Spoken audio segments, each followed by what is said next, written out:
Also hello from my side. I'm Jakob Wenz. I was just introduced, and the topic today is thrips in greenhouse vegetables and strawberries, what to do. So what are we generally doing against thrips in our crops? It is we hang some sachets, we throw some mites, and to be honest, the results then vary. Can we do this better? Is there a better way to do it? And I have to disappoint you if you're searching for the golden bullet and I'm to provide it to you, I will not be able. But what I'm going to do is I'm going to talk about the biology and some basics there. I'm going to try to tell you how to improve on the normal things we do. We're going to have a deeper look at the sachets that I think are underestimated, and perhaps some new things to try out. So the first question, couldn't we just exclude the thrips? We just have tight netting and then we can all go home and the problem is solved? No, we cannot, because the netting would have to be so tight that you cannot grow good plants there. So we all know thrips is a major pest in many crops together with other pests. And the first step of every strategy is scouting. And the main thing about scouting is doing it frequently and regularly and write it down so you can learn from the past. Scouting, we have two main directions. We can either scout directly on the plant or we can scout on the sticky traps. Both aspects have pros and cons. Sticky cards, it is good to, how do you say, it's like reliable. You always have the same sticky card and you can compare. On the other hand side, you bring in another factor because how often or how good they fly is the factor. And the other argument is, of course, what is happening on the plant is in the end the most important thing, because there is the damage, not on the sticky card.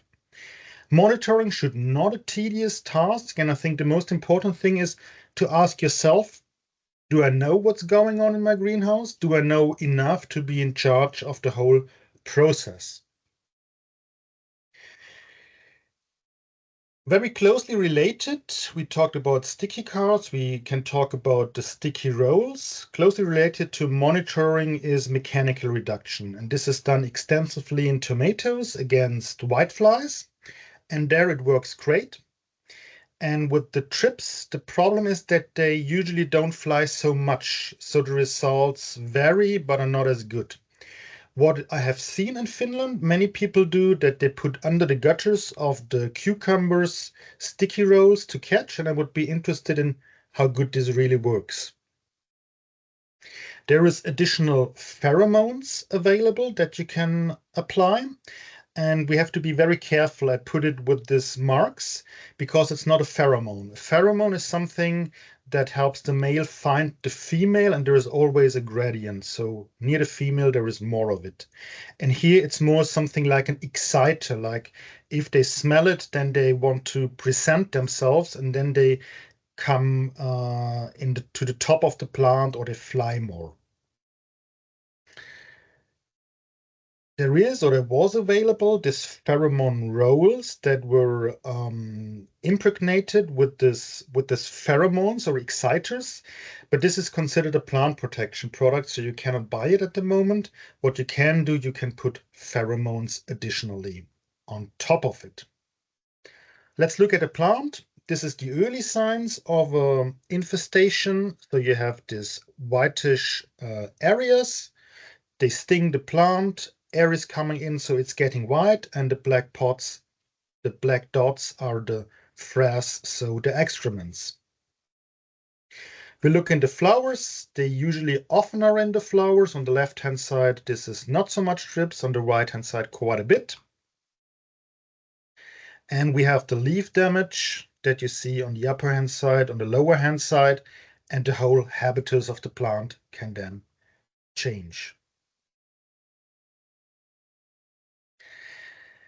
Fruits can be deformed, but pay attention. Non-straight fruit can also have other reasons. For example, a very high plant load. This doesn't happen often if you have high wire crops. This is more with umbrella systems. With the thrips, you always have this scratchy damage here where it's turning. Lygus bugs can also do deformed fruits, but there the angle is more acute, and where it stings, there is always a hole in it. Or Nesara bugs, or also Lygus bug make this damage here in the head that you have the holes. And of course, your heads can really break when you twist them. When they have stung it, you have this small drop that you find. And Nesara bug have a very different kind of damage that you see here. Yeah, the strawberry growers and pepper growers, there it's really easy to see. So there's really rusty appearance on the fruits. Or in pepper, they really like to be in tight spots. So you have the first damage around the neck of the fruit. Let's now turn back to this picture, because usually we have two different thrip species that make most of the problems in cucumbers, peppers, and strawberries. And this is Franklinella occidentalis. This is the flower thrips.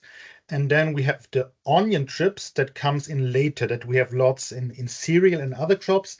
And it usually is not so much in the flower, but more on the leaves. And this here, what I'm telling you, is the life cycle of the flower thrips. So we have the adult that lays the eggs in the leaf. There the egg is protected. Then you have on the plant the L1 and L2, so the two larval stages.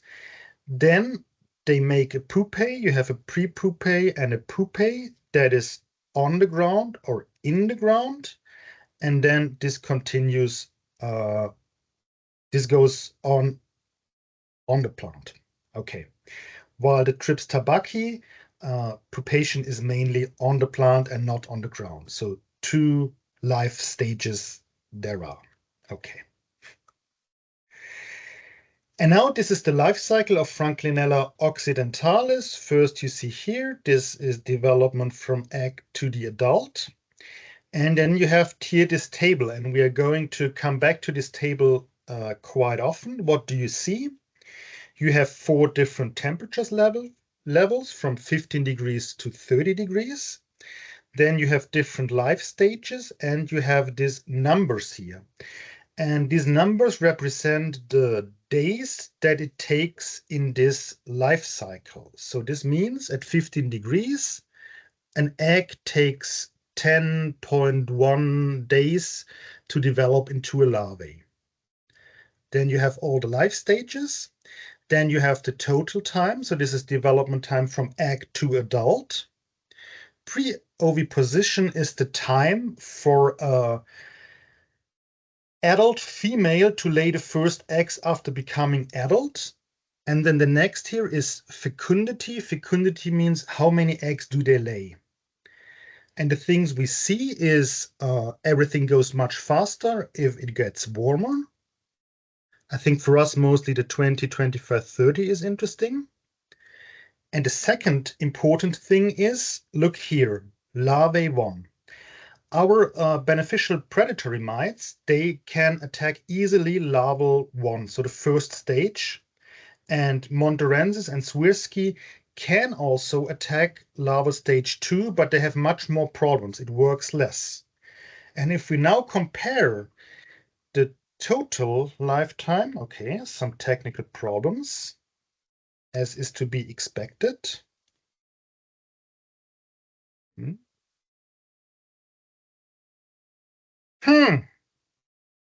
That's interesting. Okay, now we're, I think, back on track.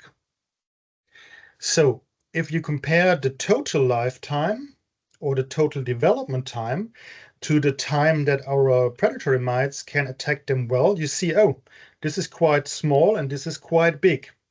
So this is one of the reasons that a purely predatory mite strategy may not work well enough. We could talk about all kinds of beneficials, but concerning the mites, I'm just showing here this slide with Swirsky. I think Swirsky is the standard for most crops. Cucumeris is cheap, that's true. But in the heat, it's not so good. And Montorensis is quite similar to Swirsky. I don't see a big difference. I said the things we normally do. Normally, we hang sachets and we use loose material. Loose material has lots of adults, so you aim for a fast effect. While in the sachets, you have a mix of life stages that is more sustainable, and you get many more mites for your money. One Swirsky sachet produces 1,500 to 2,000 predatory mites as a walkout, so you can calculate easily yourself how much you get for your money. And now let's look. This is a bit of a romantic vision of how nature works. So we have the stepper, the primary producer, and there is the lute, the wild beast that eats the grass of the stepper, and then comes the lion, and the lion eats the wildebeest. And the same is happening in our sachets or breeding systems. So we have a food that is comprised of yeast, of wheat germ, of oil, and in the case of Swirsky also sugar. Then we have a feeder mite in the sachet that is eating this food. And then we have the predatory mite that we actually want that eats the feeder mite and then comes out of the sachet on the plant eating the thrips. And now I'm gonna talk quite long about why we like sachets so much. Please bear with me. I just talked about the walkout. You have the adults at the start, but much more coming out later. You can apply it very evenly. It's a very easy job instruction every third plant. You don't have to be smart to do this well. You always have enough material, so it will not be thin at the end. There is no loss of material. Nothing is falling down from the leaves when you twist the stems. And the control of the application is really easy. There are hanging sachets or there are not hanging sachets. Application of bulk material is more prone to problems. There is technical solutions to apply the bulk material, the loose material.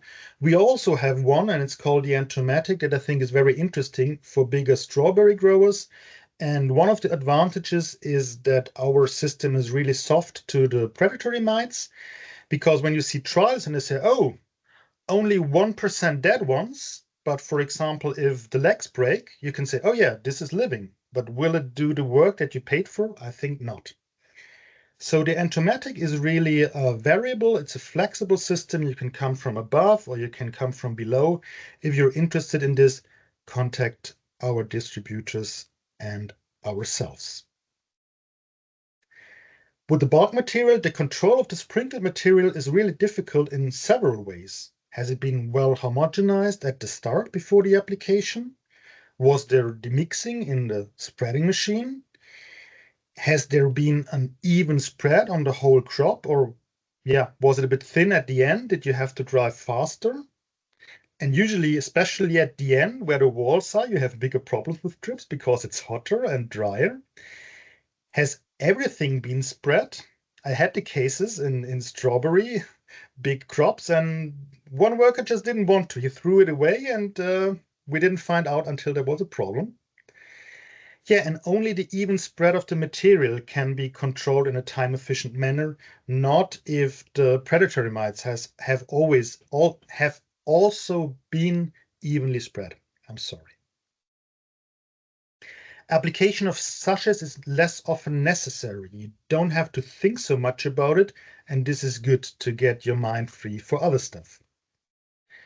There is no danger of damaging mites while applying, and you have a certain amount of protection against plant protection product because there's always a walkout of the sachet, and even if you have to spray something harsh, the ones in the sachets are protected. You apply them in a shaded spot with high humidity, that is good. Sprinkling aims for the immediate effect, and against drip, I think usually preventative is the way to go. You have no problem with temporary storage. And this seems to be an odd thing to say because you will ask, yeah, but why would I store mites? I just apply them. Imagine the following scenario. You get your mites on Wednesday or Thursday, and then you realize, oh no, I have to spray. And usually you only have one possible day with cucumbers, for instance. So it's a Saturday. And oh no, it's ligase, and we have to use acetamiprid. And this is quite harsh on our beneficial. So what do we do? Do we sprinkle and then spray on our beneficial? Or do we wait almost a week to sprinkle? With sachets, you really don't have this problem. You can apply them almost always, also in the heat after or before plant protection application. With the bulk material, you always say, look, apply them in the evening. Yeah, when it's getting dark, when it's not so hot, but this is hard, especially on large acreages. A machine can help you there. And quality fluctuation is a bigger problem with bulk material. Also, we're going to talk about feeding your mites, doing something good for them. And this is possible if you do loose material or if you do the sachets. Now let's turn to how to apply sachets. Everybody knows how to apply them. And I'm now showing you a picture that we think is best practice for the first application of sachets with cucumbers. You see, they have contact with the substrate, and everybody says, "Are you crazy?" It's getting wet. But the sachet is comprised of two components. You have the paper outside, and you have a foil inside, and you have a small hole. So the paper is going to be wet. It's not going to look nice. But around the hole, also inside the sachet, there is higher humidity. And this means longer walk out and better walk out. But once again, this is just for the first application in the crop. It doesn't make sense if you have an 8-meter cucumber to then put the sachet down there. This is really just for the start.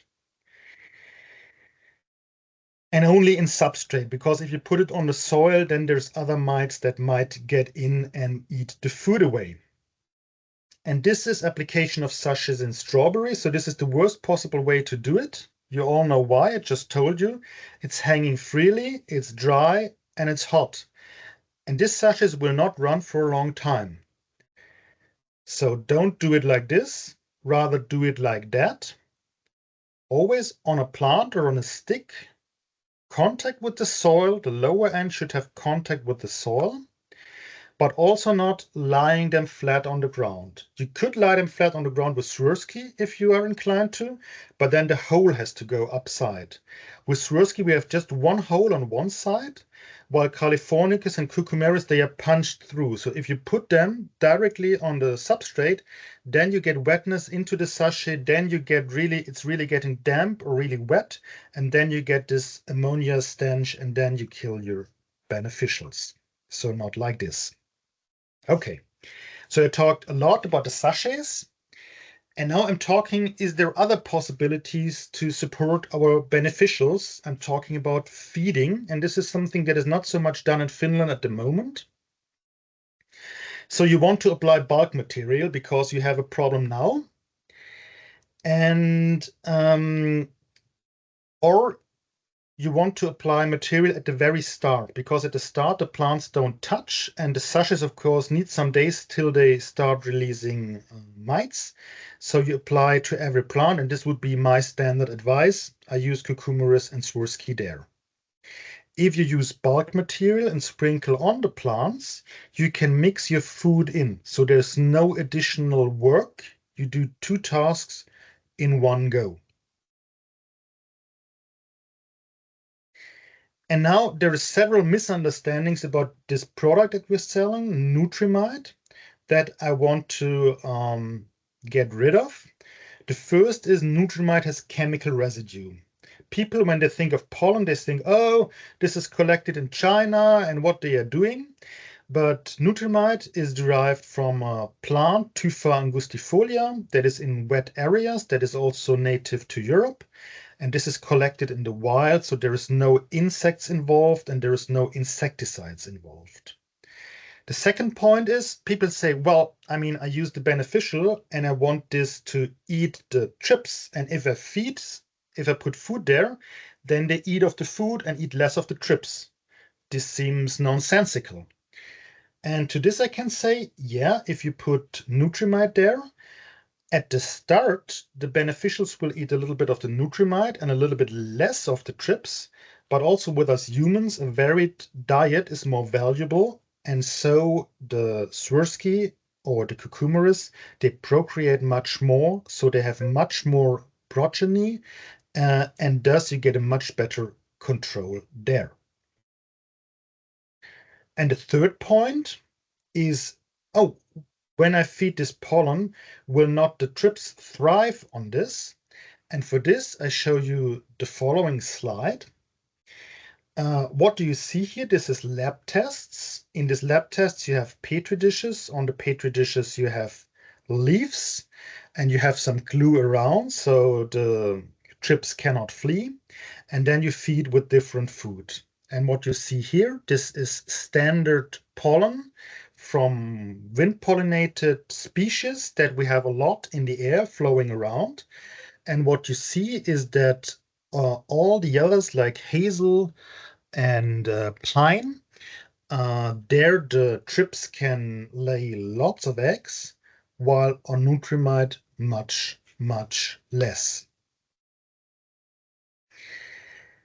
Okay, how to do it from a practical perspective? The Nutrimite is stored in your freezer at -18. This has to be -18 degrees. If you mix it then in, you have no losses. Standard advice is apply 500 grams of Nutrimite if you apply with a Nutrigun. But when you apply right away with the sprinkler material, you can get along with just 150 grams, so it's really cheap. You take out the amount you need the evening before, and you let it thaw in a tightly closed bag or a container, so you don't get humidity there, so you don't get clumps when you mix it with the bulk material. This I already said, Nutrimite is very good for Swirsky, very bad for thrips. And if you still fear, you can also mix in 250 grams of Artemia. Artemia is a food that we know from Macrolophus, and that is good for quite a lot of mites, but not as good as Nutrimite. Now I forgot something. I wanted to say something in addition. Okay, let's continue. Now I talked a lot about the small guys, like the predatory mites, and now let's go to the bigger guys, and especially girls. They are much more important. This is Aureus. Aureus is roughly mirrored, so very similar to the Macrolophus. You see here, this is the life cycle, starting with the egg in the leaf, and then through several larval stages to the adult. And here, once again, we have a very similar table, and we do the same exercise once again. Yes, you have the different temperatures. You have here these developments. Once again, fecundity, so how many eggs do they lay? And here also the longevity of the adult. And what we see here, once again, the warmer it gets, the faster it gets. Longevity is going down rapidly with higher temperatures. But if you look here at the fecundity, and this is quite rare, even if they live much, much shorter, they still lay almost the same amount of eggs. And this is good to know and quite rare. With Aureus, I said before, the problem with the predatory mites, they eat the first larval stage, a bit of the second. Aureus, the one adult can eat 20 nymphs per day and 6 to 7 adults. And the larval stages, they eat around 60 nymphs in their whole life cycle, so here from egg to adult. This is just a graphical depiction of the life stages. And so if we come back to this other table once again, and we said, look, we attack mainly here, and this is the total time. So the Aureus, they attack both of these here, and they also attack the adults that we don't see in the table. Before I talked about preventative application, and most people that use Aureus, for example, in pepper, they say, oh, we have to put it in right away, really early in the crop. Is this also the case in cucumber? Because in cucumber, modern varieties, they don't have pollen because we have a parthenogenetic development. So here is a grower in Germany that is experimental. He has all these nice lobularia flowers, every row start, middle, and end. And this is also good for other beneficials. And then we said, okay, we apply this aureus on this companion plant, and then they can develop there. And once the thrips arrive on our cucumber plants, they will switch over and they will eat our thrips. So we put them there, they developed, we found all life stages back on the lobularia. However, they didn't really travel willingly to the cucumbers. And then we said, oh, this is disappointing. What do we do? So we applied like every week a little bit on every of these plants to like push them out. But in this case, it did not really work. So I would say, I'm not sure if this is a good strategy in cucumber. Cucumber, I would rather say wait till thrips pressure rises. But I don't want to say don't use lobularia, for example, if you have herbs or young plants and you want to use aureus, then I would put some lobularia there. With crops like this, you often have like you clean out the house, you bring them out, and then they have something to go to.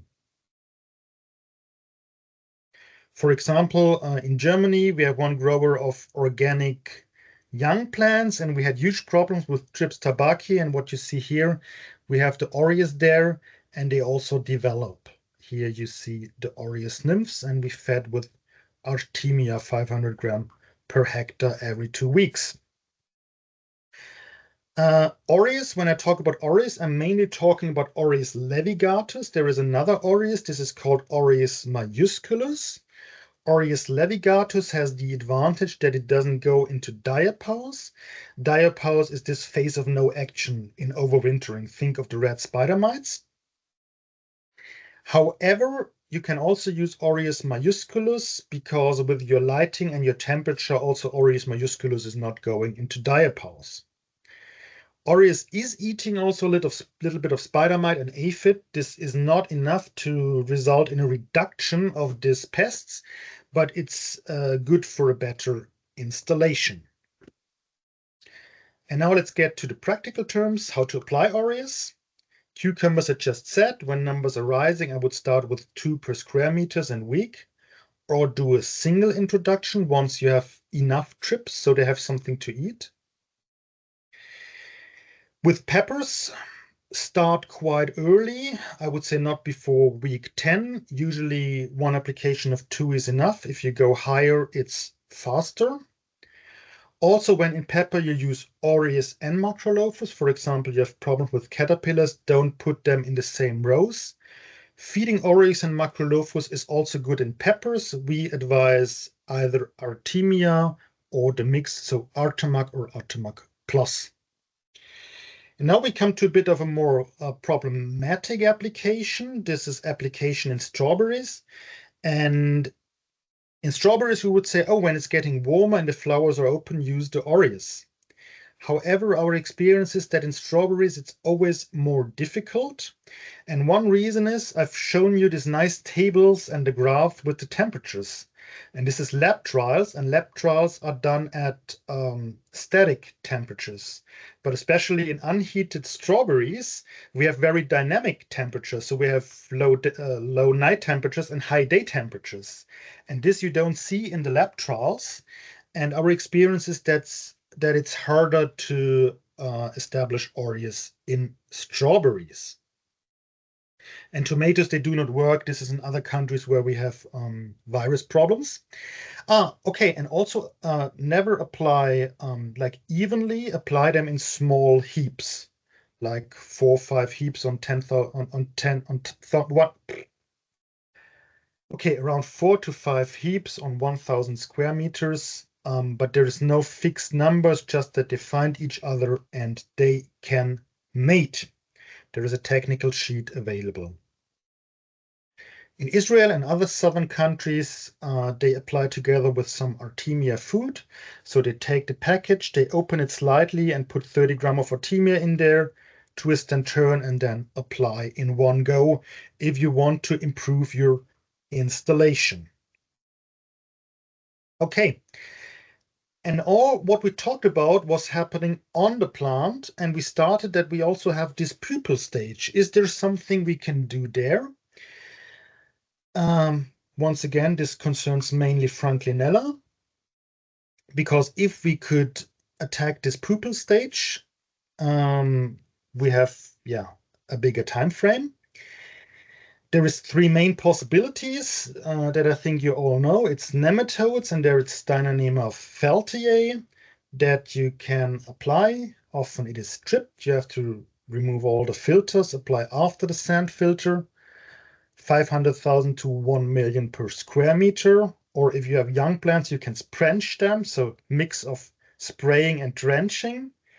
And of course, if you have herbs or something, you apply it over the head. Then there's Hypoaspis milis. This is one of these smaller soil mites that can be used on the substrate and on the ground if the ground is available for that. In my experience, it doesn't work so much in summer, but perhaps Finland is different. And then there is the bigger one. There is the Athitha coriaria that you can use on the ground and in the substrate that also can stand very wet conditions. And if you want to and are inclined, you could even increase it yourself with chicken feed. I'm turning shortly back to the Steinernema because there's, in the last years, lots of talk about applying the nematodes on the leaves. And there are some competitors that push strongly for this. I'm quite skeptical. I mean, you need the right nozzles, and then the nematodes, they are moving on a film of water. And in the soil, that's not a problem. But so that they work, they need a film of water that they find the thrips and then enter into their body. So you want your plants to be wet for a long time. And I would say this is usually not something that you want to grow good plants. And when we tried it, sometimes the results are okayish, but we often get problems with botrytis and other things. If we look into the literature, older literature, thrips was a minor problem. So why do we now have big problems?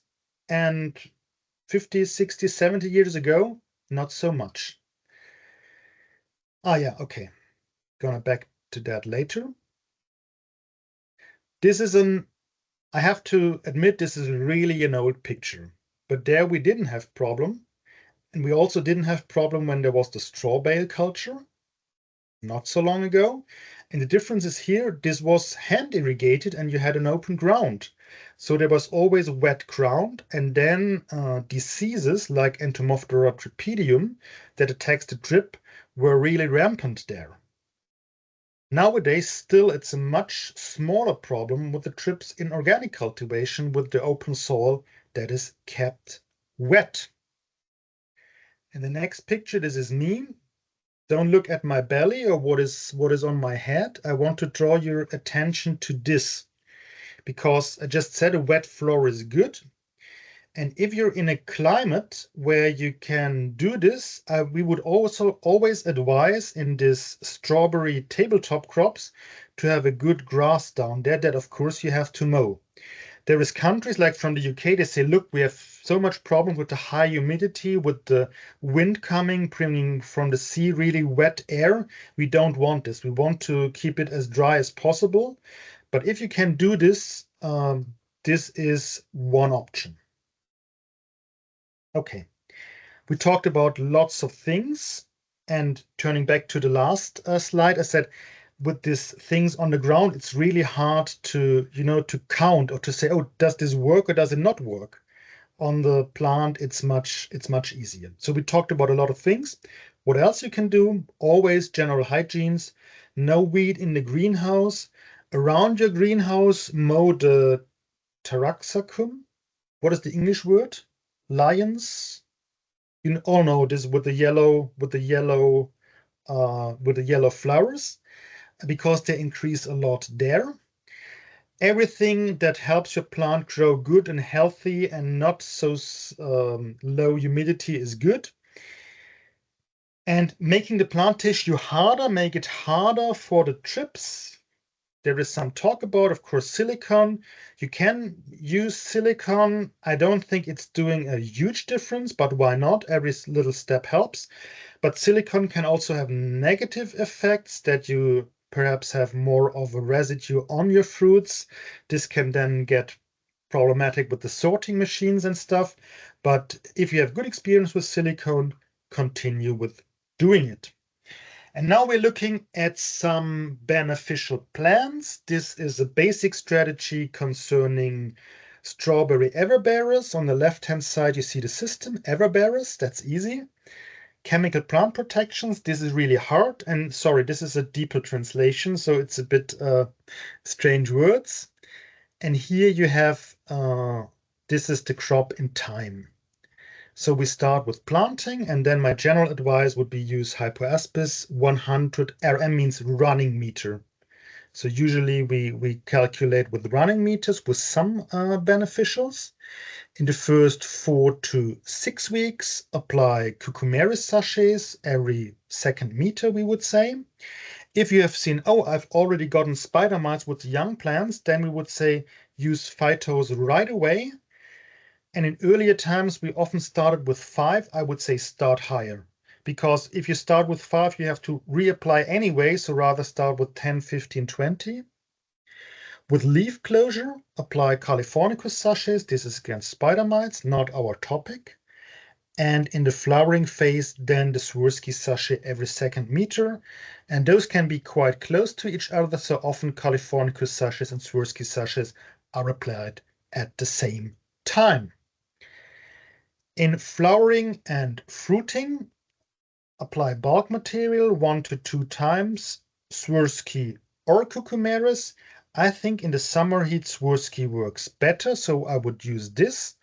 And these numbers are more German numbers. I assume that in Finland we want to go rather a bit higher. Plant protection products, I have to say from the start, I cannot be knowledgeable about what is legal in every country that I'm going to. But what is used quite often is this combination of nemasal, so azadirachtin, with naturalis or another entomopathogenic fungi, for example, botanigard or spintor. And two-spotted spider mite, not our topic, but Phytosilus and Feltella. Feltella is really underappreciated, very important, beneficial.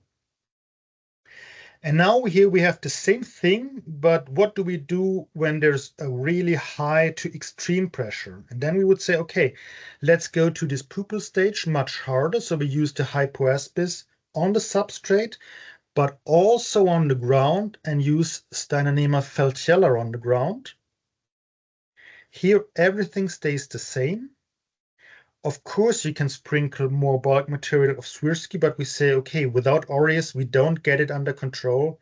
So we start using 2 to 10 aureus here, and sometimes even top off with more of that.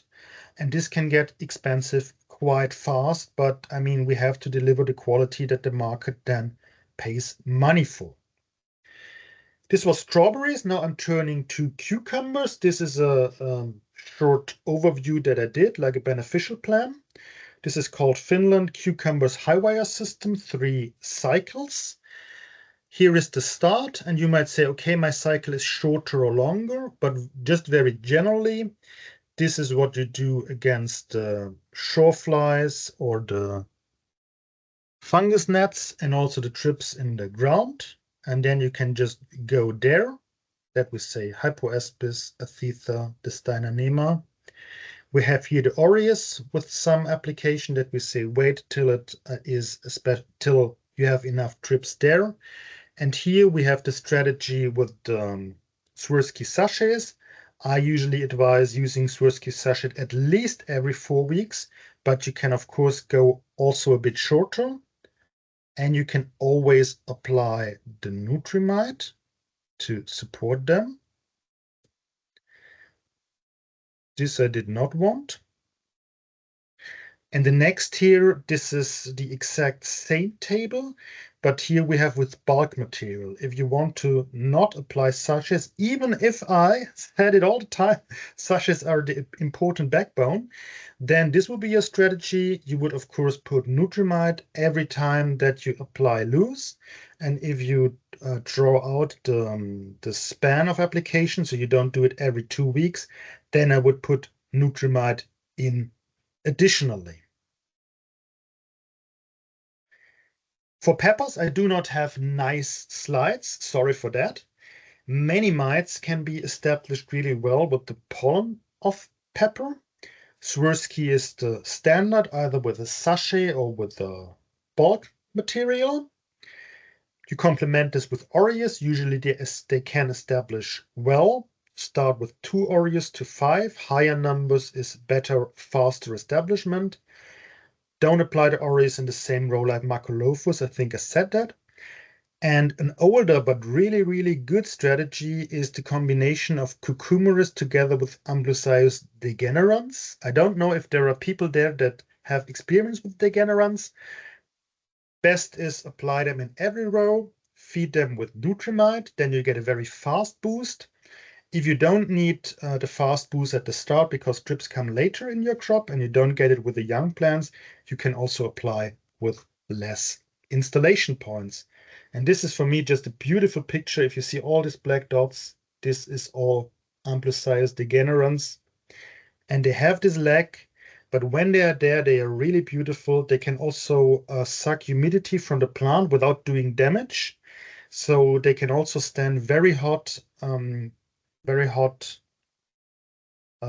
environments, tunnels, stuff like that. Yeah, for me, it's in peppers. You should use degenerants. Full stop. Other crops, of course, eggplants, it works. Strawberries, experimental if you want to try something, but you have this long leg phase. And usually with strawberries that have a shorter crop time, thrips are there before they have really built up. One of the last slides, most people say, look, I'm really convinced about the beneficials, but sometimes I have a problem that I need to solve now. Can I not spray something? And I promise I'm not going to do this often. It's hard to say. There is different experiences, but I would say with Spintor, Vertimec against Franklinella, I would say save the time. It's not worth the hassle. Someone in Finland told me, look, I have good experience with the use of acetamiprid, so Mospilan. I'm a bit skeptical, but I mean, if you have the data to show, then yeah, you can do it. This will, of course, disrupt your program for quite some time. Nemasal in Bavaria was mentioned. Of course, Aureus and Macrolophus are quite sensitive to them. Okay. And now I turn to some other thrips very shortly, because I talked about these two that we mainly have, but especially in ornamentals, there is other thrips that can occur. For example, this Echinothrips americanus, and there you would have to adapt your strategy. If you see something, yeah, call our distributors and we will try to help you. We have a new product, what you see here. Of course, this is there is pending registration, but this is also a trip, so this is one of the good ones. This is a predatory thrips, Franklinothrips vespiformis, that is especially good against these big echinothrips. Needs a lot of warmth, is more meant for ornamentals, so not for the cucumbers, not for the strawberries mainly. And to show one other nice picture, this perhaps you see, especially if you strawberries, this is an Iola thrips. This is also a predatory thrips, sometimes called zebra thrips because of these stripes here.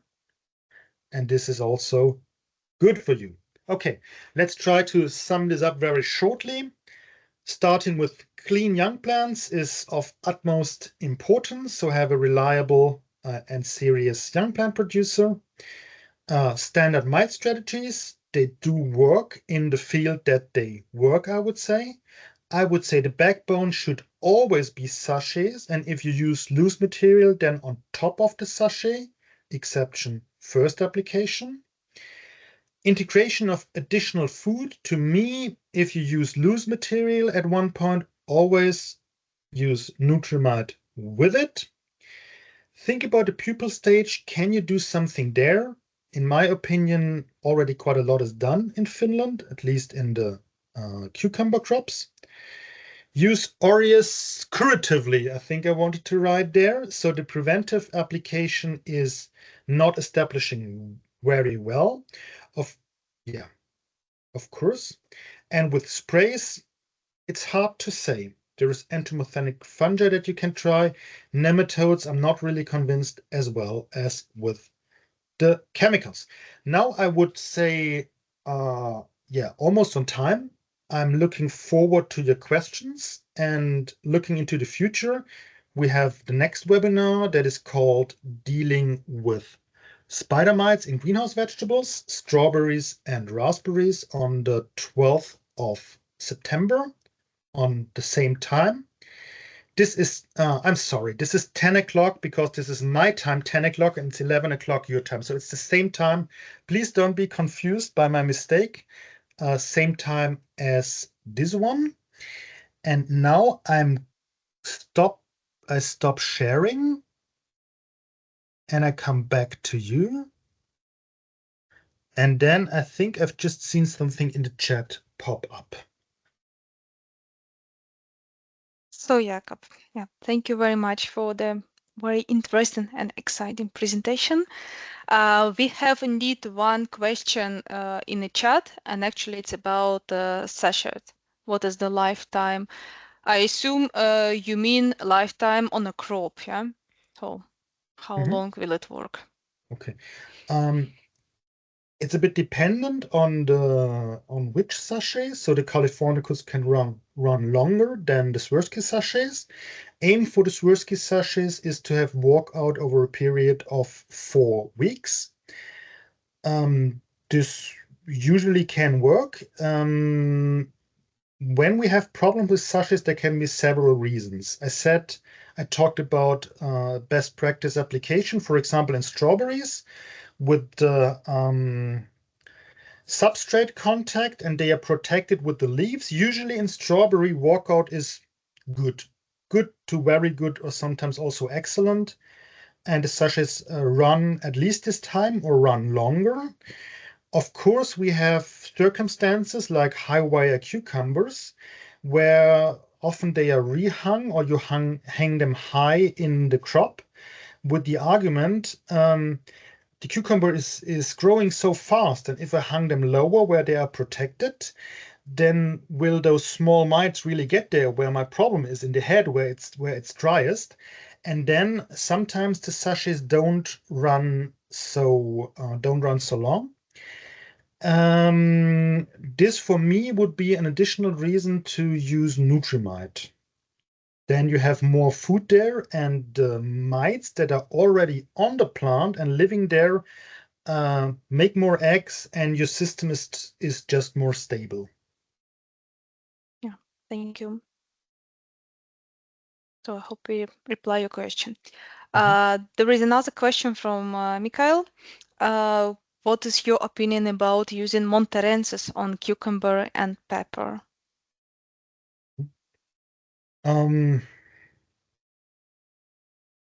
You can do this. I would say Monterensis and Swirsky are two mites that are generally quite on par.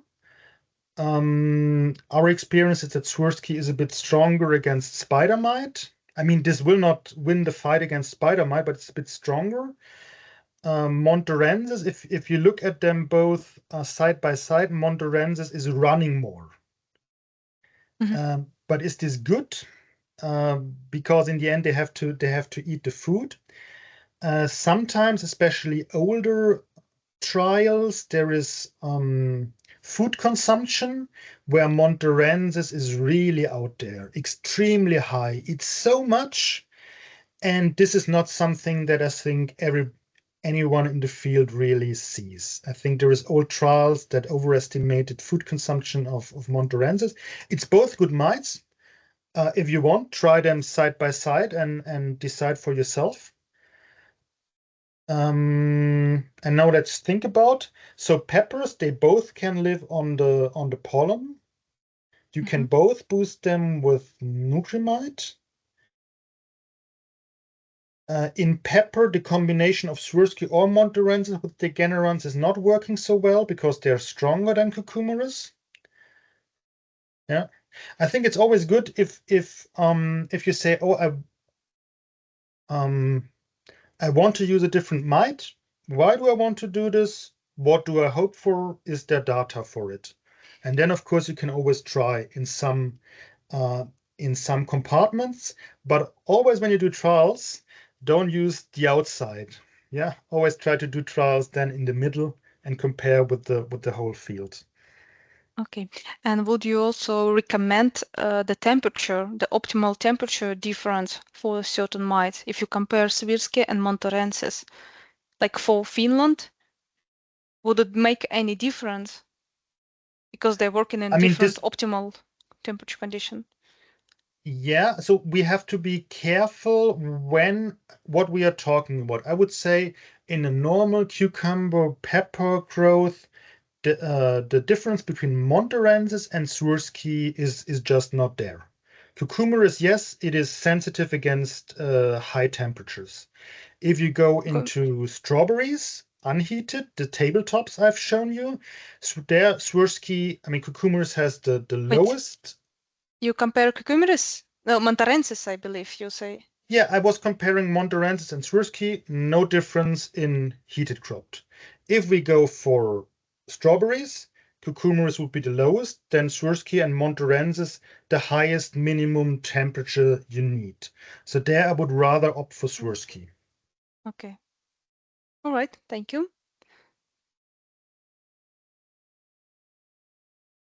So, question about how effective Hippoaspis mites for thrips. They are eating, yeah, sorry if this wasn't clear. I had this table where I talked about Steinernehmer feltiae, Hypoaspis, and Athitha. And this is working against the pupae and pre-pupae. So the hypoaspis is only against this stage on the ground. If you have young plants, young plants, and there is the soil, and then there is the cucumber, and it's really thick, then they will go up. But they are really only against the pupae and pre-pupae. Thank you.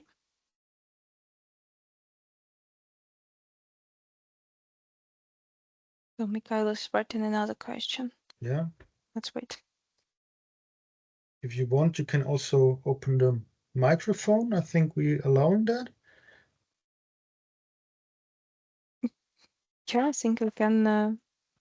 I can try with the microphone. Maybe it's easier. Okay. Hi, yeah, try it. Hi.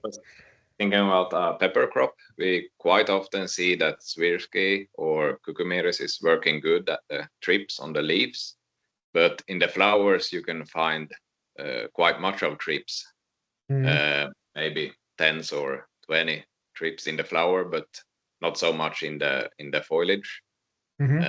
Would you, in that situation, recommend Aureus or degenerans? What would you prefer then using to get something done at the thrips in the flower? I mean, this is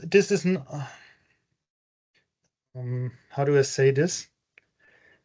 I think this is not the right question. This sounds bad. I would say degenerans and aureus, they are not so, it's not either aureus or either degenerans. Degenerans you have in the flower. If you say I make a degenerant strategy, that's great. But combining Swirsky or Monterensis with degenerans is a bit difficult. I would be interested if you wanted to try that, yeah. But they are often too strong. And in my opinion, I would use aureus from week 10, 12. So this would be, I would always use aureus in my pepper crop. I mean, except it's a tunnel pepper planting week 19 or something, but I don't think we are talking about this. Yeah. I don't. Yeah. Usually planting in February. That's yeah. I mean, it is. Yeah, but this is a question that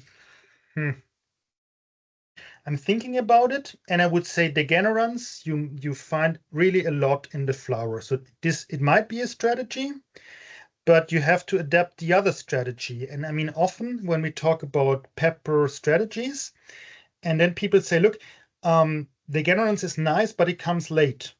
And aureus also comes late. But what if I have a problem at the start? What do I do then?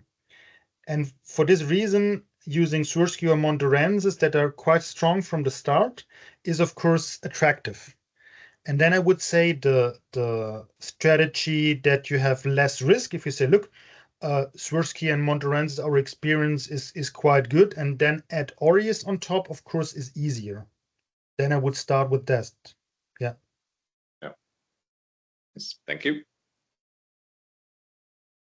Thank you for your question, Kyle. Is there anyone else have any questions? Otherwise, we can start to close of the webinar. Yeah. And also, we don't do this here, but if you say, look, I would have profited a lot more if you had included this topic or that topic, or there is something that we could do different, please just call us or write us an email. And we're doing this for you, so we try to give you the best experience. Help us do that. Yeah, if you have already a proposal for the next webinar, indeed, so it will be for spider mite control. Yeah. If you have any specific questions which you would like us to answer for next time, just feel free to send it to your distributor or directly to us, how you prefer. And because we have still time to prepare it, and summer holidays almost over, so working hard now. Good.